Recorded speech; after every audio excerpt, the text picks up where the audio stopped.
Hello friends, তো আমরা 4 নম্বর লেকচারে পদ সংকেত সম্পর্কে জানলাম। তো 5 নম্বর লেকচারে আমরা জানব পদ সংকেতের কিছু প্রয়োগ সম্পর্কে। আমরা আজকে পদ সংকেতের প্রয়োগ হিসেবে ফ্লোরিনের একটা এক্সাম্পল নিতে যাচ্ছি।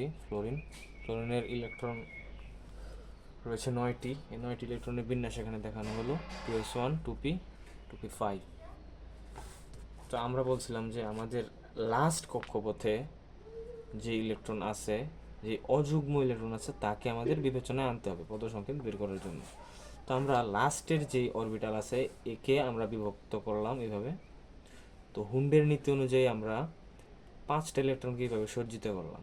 তো দেখা যাচ্ছে এখানে একটা অযুগ্ম ইলেকট্রন বিদ্যমান, একটা। তো এটাকে বিবেচনায় এনে আমরা ফ্লোরিনের পদ সংকেত বের করব। তো আমরা দেখছিলাম যে লাস্ট ক্লাসে আমাদের এস বের করতে হবে, এস। তো এস হচ্ছে ইলেকট্রনের স্পিন। এখানে একটা অযুগ্ম ইলেকট্রন আছে, সো প্লাস হাফ। দুইটা থাকলে সাথে আরেকটা প্লাস হাফ যোগ হইতো, এখানে একটা আছে সেহেতু শুধু প্লাস হাফ। তো সূত্র অনুযায়ী আমাদের 2s+1 এর মান বের করতে হবে, কারণ আমাদের মেন সূত্র ছিল এটা। এইটা বের করতে পারলে আমাদের পদ সংকেত বের হয়। তো এই সূত্রে যেহেতু 2s+1 আছে, আমাদের আলাদাভাবে 2s+1 এর মান বের করতে হবে। তো এস এর মান এখানে হাফ বসাই দিলে 2s+ এর মান বের হয় 2। এল সমান 1। কেন এল সমান 1? কারণ হচ্ছে এখানে সর্বশেষ যেই অযুগ্ম ইলেকট্রনটা আছে এটা আছে পি অরবিটালে। তো আমরা জানি যদি এস আমরা বিবেচনা আনি তখন এস এর মান হয় 0, পি বিবেচনায় আনলে পি এর মান ছিল 1, ডি এর মান ছিল 2, এফ এর মান ছিল 3। তো এখানে যেহেতু পি আছে তো পি এর মান 1, সো এল এর মান এক্ষেত্রে 1। যে সমান আমরা দেখছিলাম 3টা সূত্র আছে যে বের করার, L+S, L+S-1, L-S। তো আগের পাওয়া এস এর মান আর এল এর মান যদি আমরা এখানে বসাই তো আমাদের জের অটোমেটিক্যালি 3টা মান বের হয়। প্রথম মান 3/2, দ্বিতীয় মান হচ্ছে হাফ, তৃতীয় মানও half.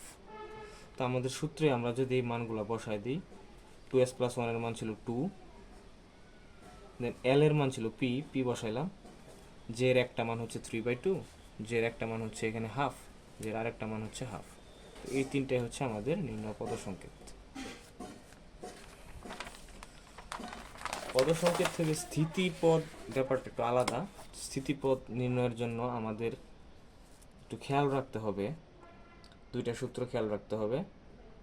Z greater than 12+1, Z smaller than equal 12+1।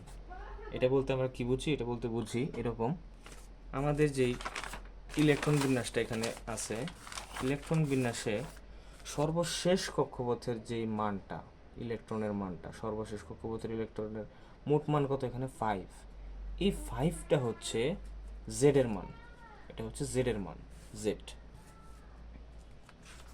আর এল এর মান তো আমরা জানি 1, জেড এর মান হচ্ছে 5, আর এখানে এল এর মান ছিল 1। তো এখানে যদি আমরা এল এর মান বসাই 1, তাহলে 2 × 1 সমান 2 + 1 3, 5 ইজ গ্রেটার দেন 3। এটা কি সত্যি? না, এটা অবশ্যই সত্যি। 5 হচ্ছে 3 থেকে বড়। যদি এরকম সত্যি মিলে এখানে, তাহলে আমরা দেখব আমাদের যে পদ সংকেতগুলো আছে এটার মধ্যে সবচাইতে বড় কে, ম্যাক্সিমাম কার আছে, ম্যাক্সিমাম যে সে হবে এখান থেকে স্থিতিপদ। আমরা দেখতে পাচ্ছি এইখানে আছে ম্যাক্সিমাম, এই যে এখানে 3/2, এটা হচ্ছে ম্যাক্সিমাম।